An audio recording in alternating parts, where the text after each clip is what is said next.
Gente, voltando a falar com vocês, ainda no tema do código de ética da OAB, da questão do sigilo, etc, etc.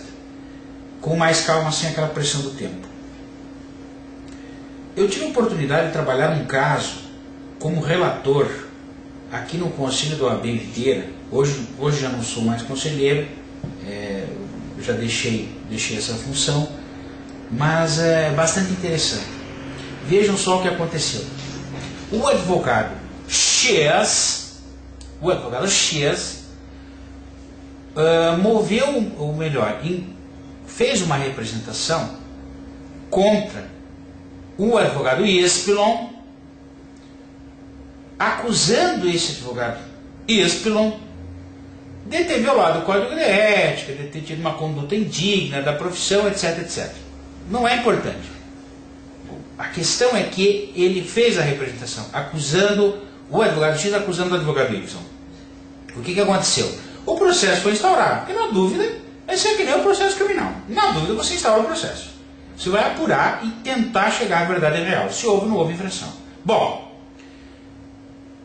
logo que o processo disciplinar do advogado X contra o advogado Y foi instaurado, o advogado X, que era desafeto do advogado Y, escreveu uma carta juntando cópias da representação que ele fez na OAB contra o advogado Y, e mandou esta carta com a cópia da representação a um dos clientes do advogado Y, noticiando o cliente do advogado Y, que era um banco, que havia sido instaurado um processo ético disciplinar contra o advogado Y por violação do código de ética, etc, etc, etc. Em resumo, o que o advogado X quis fazer, foi, por vingança, por vendetta, foi destruir o principal pilar que sustenta a relação cliente-advogado, que é a confiança. O que ele quis foi foder com o advogado Y perante o cliente dele, que era um banco. Muito bem. O que aconteceu? O advogado Y, evidentemente emputecido com o que ocorreu, com toda razão,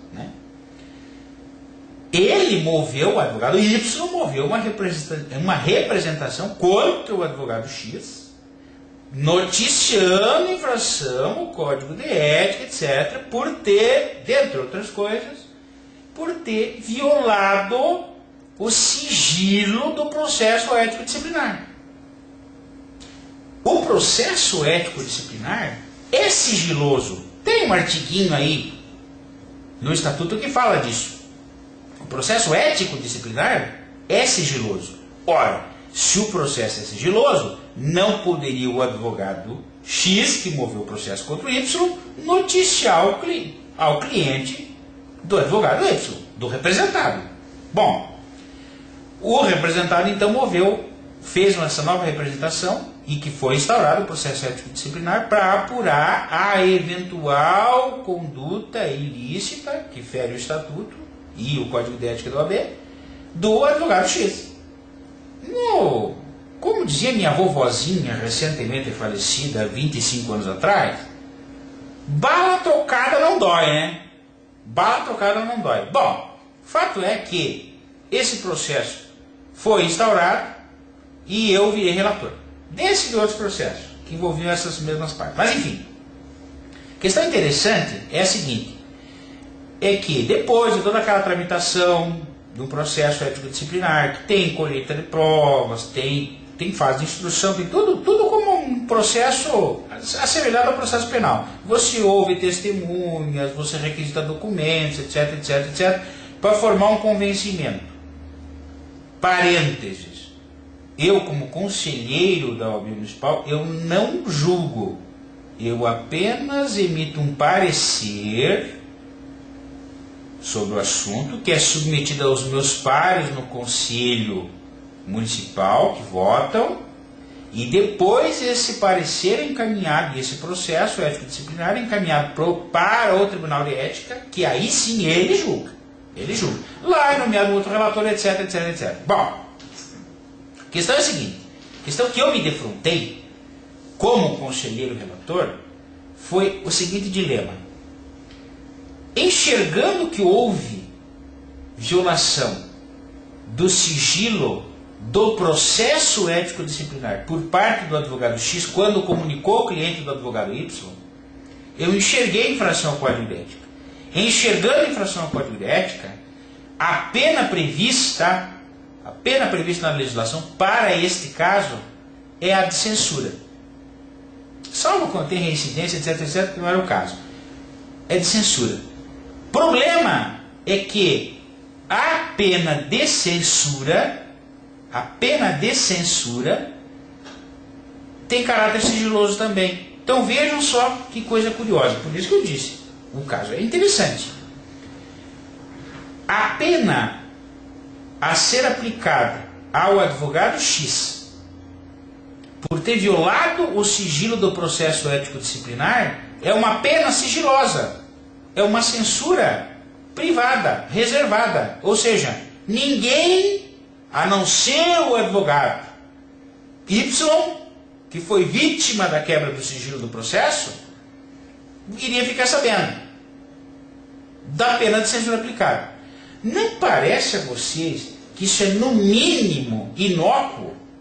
Aplicar uma pena de censura que é sigilosa por ter quebrado o sigilo do processo ético-disciplinar? Então, ao enfrentar esse dilema, eu fiz uma interpretação não literal do dispositivo que prevê o sigilo, porque na verdade ele fala em publicidade, né? Não usa o termo sigilo, e o meu parecer foi no sentido de que, como uma mínima resposta ao ofendido, a vítima da quebra do sigilo do processo, que foi o advogado Y, os terceiros que tiveram conhecimento dessa quebra de sigilo, que foi o cliente dele, o banco, fossem, sim, informados através do ofício sobre a pena que foi aplicada ao advogado X, que foi quem comunicou a respeito do processo ético-disciplinar que era instaurado contra o advogado. Ou seja, o cliente do advogado Y ficar sabendo que o advogado X foi errado e que a OAB, o órgão de classe, repudiou essa conduta. Repudiou através da pena que podia ser aplicada, que é a pena de censura. Então, dito isso, eu vou encaminhar para vocês a ementa que eu fiz desse caso, como forma de discussão, e é sempre interessante a gente refletir um pouco sobre o direito posto e a aplicação dele na realidade da vida. Beijo a todos, até quarta-feira que vem, já estou com saudades. Até mais.